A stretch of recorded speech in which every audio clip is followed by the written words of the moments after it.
Friend, welcome to Study Wise channel. आज मैं लाई हूँ आपके लिए पर्यावरण से संबंधित कुछ महत्वपूर्ण प्रश्न जो आपकी परीक्षा की दृष्टि से बहुत ही महत्वपूर्ण है।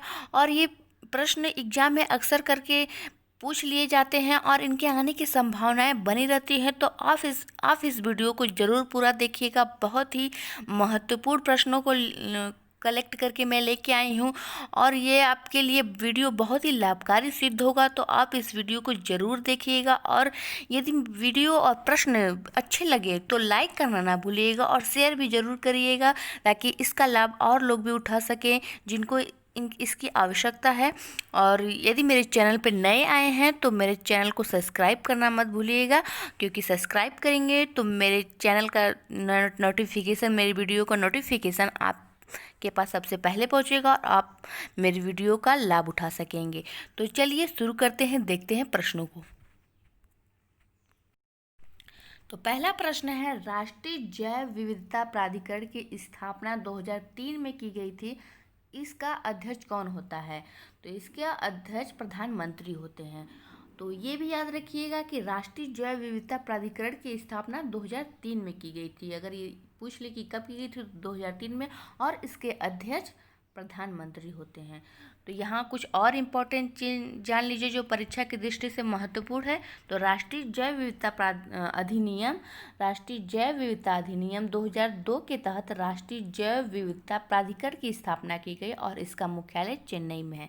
तो इसका मुख्यालय भी याद रखिएगा कि इसका मुख्यालय चेन्नई में है।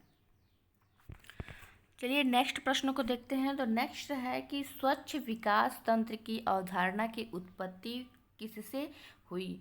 तो ये है क्योटो प्रोटोकॉल 1997 से हुई है। और क्योटो प्रोटोकॉल की बात यहाँ हुई है तो इससे कुछ महत्वपूर्ण प्रश्न ये भी जान लीजिए कि Kyoto protocol green house gas के उत्सर्जन से संबंधित है और यह लागू 2005 में हुआ था। तो ये लागू कब हुआ था? 2005 में। इसे जरूर याद रखिएगा। ये प्रश्न पूछ ले तो आप इसका करेक्ट आंसर बता के आए एग्जाम में। चलिए नेक्स्ट प्रश्नों को देखते हैं।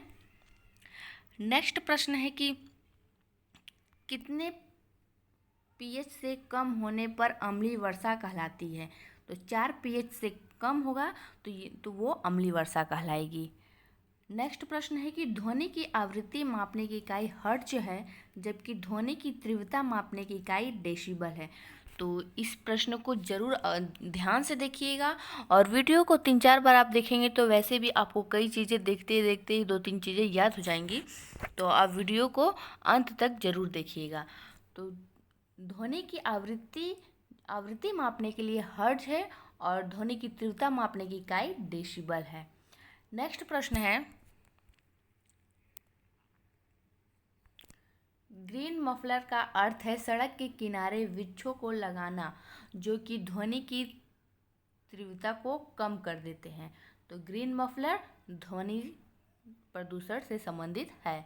नेक्स्ट प्रश्न है कि परमाणु जाड़ा की अवधारणा क्या है? तो ये है परमाणु विस्फोट की स्थिति में निकले धूल और धुओं के कारण वातावरण ढक जाएगा और सूर्य का प्रकाश पृथ्वी तक नहीं पहुंचेगा और इससे टेम्परेचर कम हो जाएगा। इससे यहाँ पे इससे होगा, थोड़ा सी टाइपिंग में हो गया। नेक्स्ट प्रश्न को देखते हैं। तो नेक्स्ट प्रश्न है कि प्लास्टिक के जलाने पर कौन सी विषैली गैस निकलती है? तो प्लास्टिक के जलाने पर डाई ऑक्सीजन गैस निकलती है।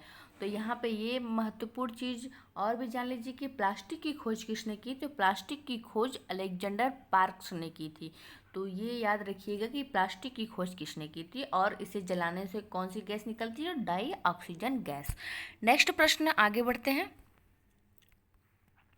नेक्स्ट है कि विश्व का सबसे बड़ा सांप एनाकोंडा कहाँ पाया जाता है? तो ये दक्षिण अमेरिका के उष्णकटिबंधीय वर्षा वनों में पाया जाता है। तो उष्णकटिबंधीय वर्षा वनों की बात हुई है तो यहाँ से और भी प्रश्न पूछ लिए जाते हैं, तो इसके बारे में और जान लेते हैं कि उष्णकटिबंधीय वर्षा वन के बारे में। तो ब्राज़ील में उष्णकटिबंधीय वर्षा वनों को सेल्वास कहते हैं। ब्राज़ील जो कि दक्षिण अमेरिका का एक देश है, तो वहाँ पर उष्णकटिबंधीय वनों को सेलवास कहते हैं। इसे भी आप याद रखिएगा, बहुत ही महत्वपूर्ण है, ये परीक्षा में आया हुआ है और दोबारा आने की इसकी संभावना है।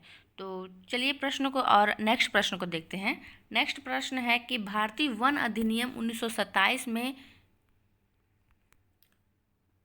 तथा वन संरक्षण अधिनियम 1980 में पारित हुआ। तो इसे याद रखिए कि भारतीय वन अधिनियम 1927 में पारित हुआ और वन संरक्षण अधिनियम 1980 में पारित हुआ। नेक्स्ट प्रश्न है कि जैव विविधता के स्वस्थानीय संरक्षण में कौन कौन शामिल है। तो राष्ट्रीय उद्यान, वन जीव अभ्यारण्य, बायोस्फीयर रिजर्व, पक्षी विहार, सामुदायिक रिजर्व, संरक्षण रिजर्व तथा विश्व विरासत स्थल। तो ये सब स्वस्थान संरक्षण में है, परीक्षा में आया हुआ है, तो आप इसे ध्यान से देखिएगा, 2-3 बार वीडियो को देख लीजिएगा, रिवीजन हो जाएंगे आपका। नेक्स्ट प्रश्न को देखते हैं। नेक्स्ट है कि हंगुल प्रजाति का हिरण कहाँ पाया जाता है। तो ये दाचीग्राम राष्ट्रीय उद्यान जम्मू कश्मीर में पाया जाता है। तो दाचीग्राम राष्ट्रीय उद्यान जम्मू कश्मीर में है और यहाँ पे हंगुल प्रजाति पाई जाती है। तो यहाँ एक और इम्पॉर्टेंट चीज़ बता रही हूँ मैं कि संगाई मृग मणिपुर के किबिल लामजाओ पार्क में पाया जाता है। ये भी बहुत ही इम्पॉर्टेंट था, तो मैंने यहाँ बता दिया, आप इसे भी याद रखिएगा।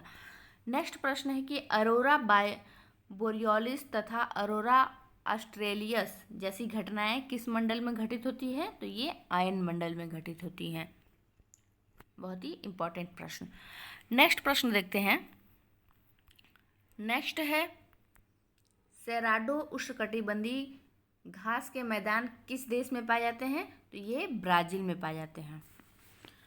तो उष्णकटिबंधीय घास के मैदानों की बात हुई है, तो इससे बहुत सारे प्रश्न एग्जाम में पूछ लिए जाते हैं। तो आइए कुछ इंपॉर्टेंट चीज़ें जान लीजिए आप भी और उन्हें याद भी रखिएगा। तो उष्णकटिबंधीय घास के मैदान की जैसे कि लानोज जो है कि वेनेजुएला में,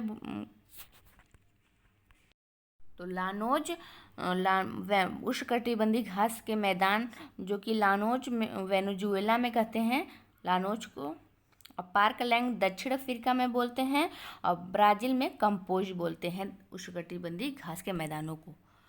तो नेक्स्ट प्रश्न है कि प्रवालों को समुद्री वर्षावन कहते हैं।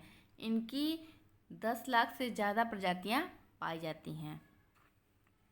तो प्रवाल जो है कि समुद्री वर्षावन इन्हें कहते हैं और इनकी 10 लाख से ज़्यादा प्रजातियां पाई जाती हैं। तो प्रवाल की बात हुई है, तो प्रवाल के बारे में और भी प्रश्न इनसे संबंधित प्रश्न पूछ लिए जाते हैं। तो और भी इम्पोर्टेंट चीज़ें यहाँ जान लेते हैं कि प्रवाल सिलेंट्रेटा संघ के जंतु है, सिलेंट्रेटा संघ के जंतु है और ये उष्णकटिबंधीय सागरों में पाए जाते हैं और तापमान बढ़ने से प्रवालों का क्षरण हुआ है। तो तापमान बढ़ रहा है तो इससे प्रवालों का क्षरण हो रहा है। नेक्स्ट प्रश्न है कि भारत में कहाँ कहाँ प्रवाल भित्तियाँ पाई जाती हैं। तो कच्छ की खाड़ी, मन्नार की खाड़ी और अंडमान निकोबार तथा लक्षद्वीप में पाई जाती हैं। नेक्स्ट प्रश्न है कि मॉन्ट्रेक्स रिकॉर्ड किससे संबंधित है। तो आर्द्रभूमि स्थलों का एक रजिस्टर है ये। नेक्स्ट प्रश्न कि प्रत्येक पोषण स्तर पर कितने % ऊर्जा जैविक कार्यों में उपभोग कर ली जाती है। तो 90% और शेष 10% अगले पोषण स्तर में जाती है। तो याद रखिएगा कि प्रत्येक में 90% और शेष 10% अगले पोषण स्तर को जाती है। नेक्स्ट प्रश्न है कि विश्व की कुल जैव विविधता का कितने % भारत में पाया जाता है।